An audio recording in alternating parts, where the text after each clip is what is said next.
ఈ రోజు మనం చెప్పుకునే నీతి కథ ఆస్థాన కవి. శాలినీ రాజ్యాన్ని కీర్తిసేనుడు పాలించేవాడు.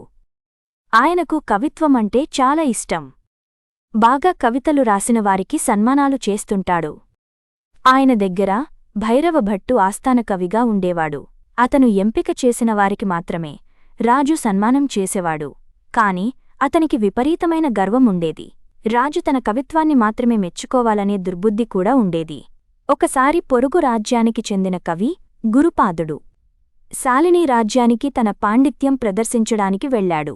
అనుకున్నట్లుగానే తన కవితలు సభలో వినిపించాడు. అప్పుడు ఆస్థాన కవి, మహారాజా, ఈ కవిత్వం ఏమీ బాగాలేదు. అతను ఇంకా సాధన చేయాలి అని చెప్పాడు. దాంతో రాజు, ఈ విద్యమీద సాధన చేసి అప్పుడు మళ్ళీ రండి అని చెప్పాడు. ఇక చేసేదేం లేక అక్కడినుంచి వెళ్ళిపోయాడు గురుపాదుడు. అక్కడే ఉండి పద్యం విన్న సమర్థుడు అనే కవి మంత్రి దగ్గరకు వెళ్ళి, అతను చెప్పిన పద్యం చాలా బాగుంది. కాని మన ఆస్థాన కవి అతనికి సన్మానం దక్కకూడదని అలా మాట్లాడాడు అని చెప్పాడు. ఈ విషయాన్ని మంత్రి మహారాజుకు చేరవేశాడు.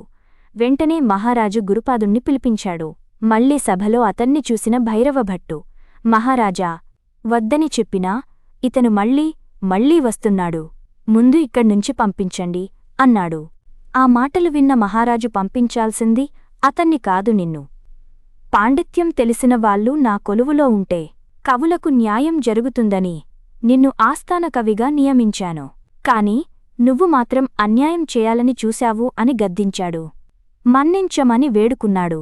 భైరవభట్టు, పశ్చాత్తాపానికి మించింది లేదు.